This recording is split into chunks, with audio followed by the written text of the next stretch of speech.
Welcome to the Reins of Leadership, the podcast dedicated to helping you lead with presence and influence with trust.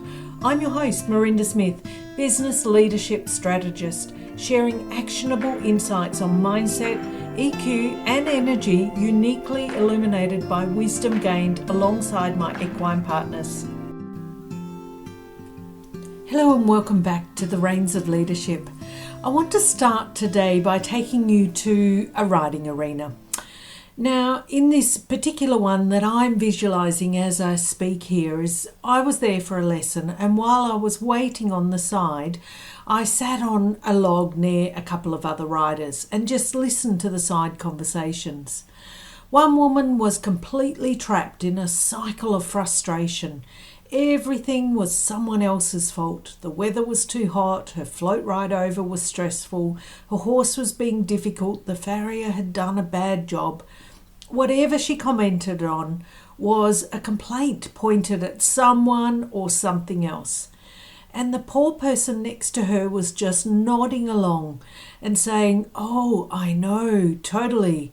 And she was trapped in this vortex of negativity and not being able to move. I can imagine how she felt. I, on the other hand, was free to go. And so with that conversation echoing in my mind, I went into my own lesson, which I was sharing with another rider. So my lesson partner was having a tough time. She was trying to get a horse to pick up the correct canter lead, and it just wasn't happening.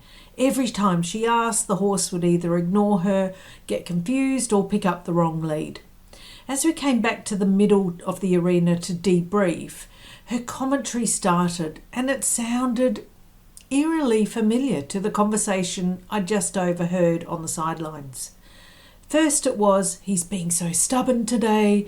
Then it shifted to, "This saddle keeps slipping. I think that's the problem." And finally, "I don't think he even understands what I'm asking." Can you hear the similarities? Blame the horse, blame the equipment, blame the horse's understanding. She was giving all of her power away to the circumstances around her, creating this tense, disconnected partnership between her and a horse right there in front of me. Our instructor let her talk for a moment, and then in her calm, direct way, she didn't address the horse or the saddle. She just looked at my lesson partner and asked one simple question: "And what's your part in this?" I could feel like the air had been sliced. It went still. And I noticed first off defensiveness in my lesson partner. But then you could see it just melt away, and it was replaced by a look of deep thought. And I was really proud of her for taking that stance.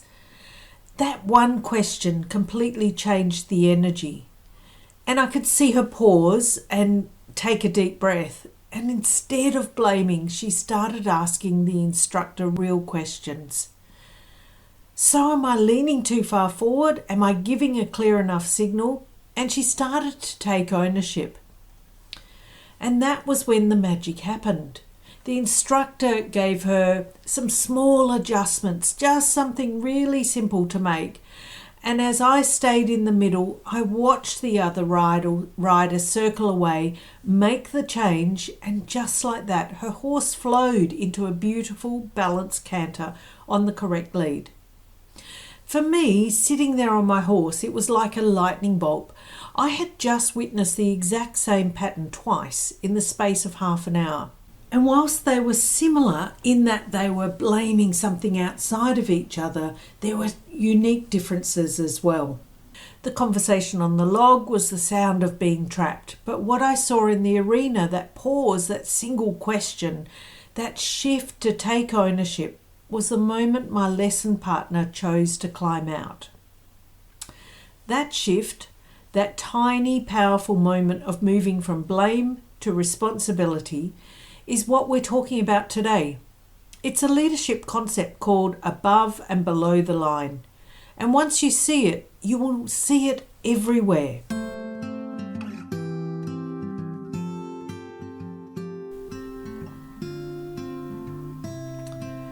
So I want you to picture a horizontal line drawn right across a piece of paper. This line separates two very different ways of showing up in the world, in our work and in our leadership. Let's start with what's below the line. This is the land of powerlessness. It's the land of the victim where things happen to you. Below the line is defined by a simple, memorable acronym, BED, B-E-D, as in you're going to bed on your problems. It stands for blame, excuses and denial. First you have blame. This is pointing the finger at someone or something else. It's the sound of the project failed because the sales team didn't give us good leads. Or on a more personal level, the ride was terrible because the weather was bad. It's always an external reason. Next up, the excuses. These are the stories we tell ourselves for not getting things done, and we verbalise them as well. We all know the classics from I would have finished the report but I just didn't have enough time, right down to the proverbial the dog ate my homework. But in leadership, excuses often take a more sophisticated form. It's the when-then trap. I'll launch the new initiative when I get the right qualification. Or we'll be successful when we finally have the budget. The list can be endless, and the finish line for these perfect conditions just keeps moving. And finally, there's denial. This is simply refusing to see or accept the reality of a situation. Sometimes it's minimizing a problem by saying, oh, it's not that big of a deal. The client will get over it. Other times, it's a direct rewriting of history. No, that never happened that way. Or a flat-out refusal to see another perspective. I just don't see it that way. It's a way of protecting ourselves from an uncomfortable truth. When we live below the line, we're passengers in our own career, our own life. We're waiting for others to change, for circumstances to be perfect before we can succeed. It's a place where your power is always external to you. It lies with your boss, your team, the market, even the dog. You are waiting for permission to be effective, and you're waiting for the world to rearrange itself to suit your needs. And that, as a leader, is a losing game. So if being below the line is a losing game, where you're just a passenger, what does it look like to actually play to win? That's when we climb above the line. This is the land of empowerment. This is where leaders live. It's the fundamental shift from believing things happen to you to knowing things happen because of you. And when you are aware of what you're doing and you're being below the line, then you can easily shift above the line. So let's look at the acronym for above the line, and it is OAR.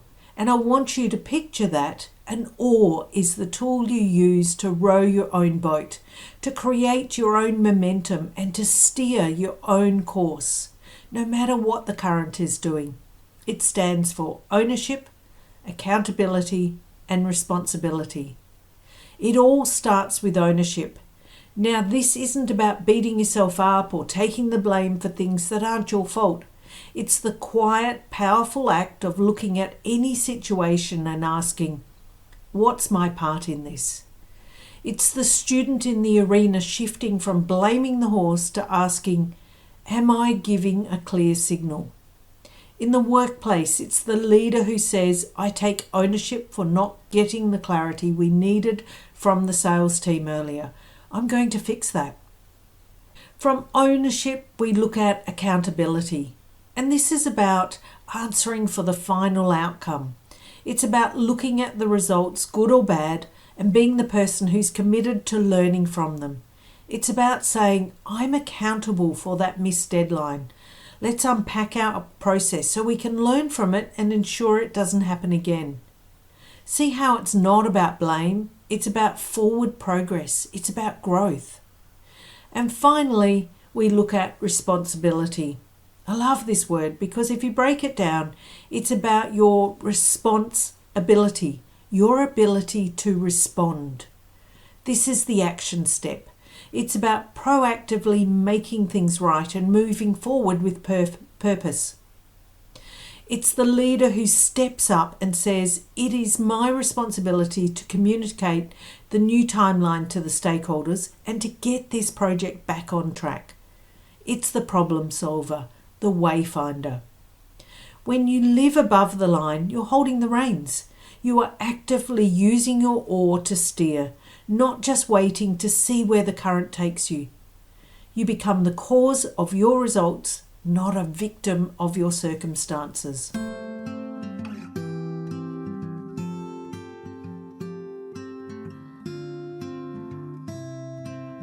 And this brings me back to the horse, because all of this theory is one thing, but feeling it in your bones is another.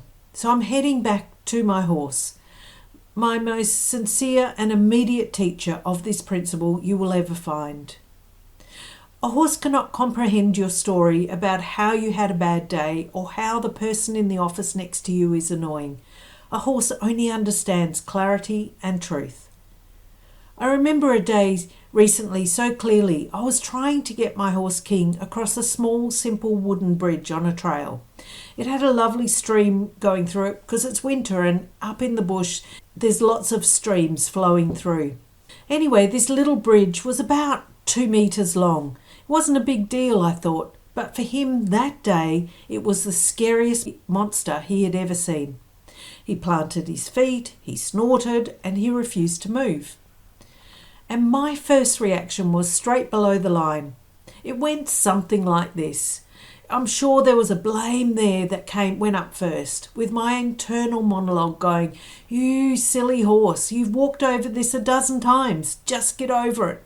And my body followed my thoughts. I tightened the reins, I kicked my legs, I was trying to force him to obey. I was blaming him for being scared.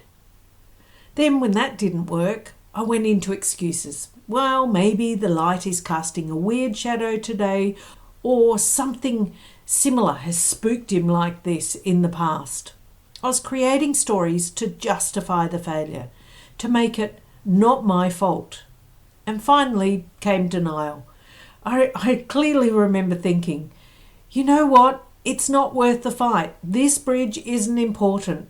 I was about to turn him around and quit, denying the reality that this was a partnership problem that we needed to solve together. And how did King react to my below-the-line leadership? He got worse. My tension made him more terrified. My kicking made him plant his feet harder. My frustration confirmed his suspicion that the bridge was, in fact, a very dangerous place. You cannot lie to a horse. Your body tells them the truth. And I was losing control and I was scared we were failing. And that was telling him exactly all he needed to know. And then I remember clearly thinking about the model and that I was below the line and that I could use different tools to help him to go across the bridge. So I literally closed my eyes for a second, took a deep breath and asked myself the question, what is my part in this? And that's when I actually climbed above the line. I took ownership, saying to myself, okay, I own this, my tension is making him scared, how can I change that? And then I went into the accountability. I'm accountable for our partnership. It's not his job to be brave for me. It's my job to be the leader he can trust. And then I took responsibility and changed my approach. I need to make the right thing easy for him. So doing that, I was able to really ground myself. Even though I was on him, I took this deep breath and I shifted my body and I could feel it change. I could feel softening in my shoulders and my grip on the reins. I relaxed my legs and took another deep breath and let it out with a sigh. He did the same. He sighed with me. And then I slowly walked him in a small circle, taking all the pressure off. And then I did something different. I got off and I took responsibility for showing him the way. I walked to the bridge myself. I tapped my foot on it and I looked back at him with a calm energy that said, "See, we're okay. I've got you." I got a snort from him, but I knew he was thinking it through. And as I softened my body some more, he watched me. He took a hesitant step forward, stretched out his neck and sniffed the wood. And after that moment, feeling no pressure from me, only quiet encouragement, he put one foot on the bridge, then another, and walked calmly across, as I knew he could. The feeling on the other side wasn't victory. It was connection. I hadn't conquered my horse. I'd conquered myself. That instantaneous response, the softening, the trust, the willingness, is what happens when you lead from above the line. And this is what a horse demands. And you know what? Your team does too. They may not plant their feet and refuse to cross a bridge, but they show you in other ways. They feel it when you blame another department for a setback. They hear the excuses when a deadline is missed, and they see the denial when a real problem is brushed under the carpet. And just like a horse, they lose trust. They become resistant and they stop offering you their best. So here is your challenge for this week. It's not to be perfect. We all slip below the line. That is human nature. The challenge is simply to notice the language you use, notice the language your team uses, and when you hear a telltale sign of blame, excuses, or denial, just pause, because that pause is when you are becoming self-aware, and then you have a choice. And in that pause, ask yourself that one powerful question that can pull you back above the line. What is my part in this? That question is the first step to taking back the reins of your leadership and ultimately your life. That's it for this week. Until next time.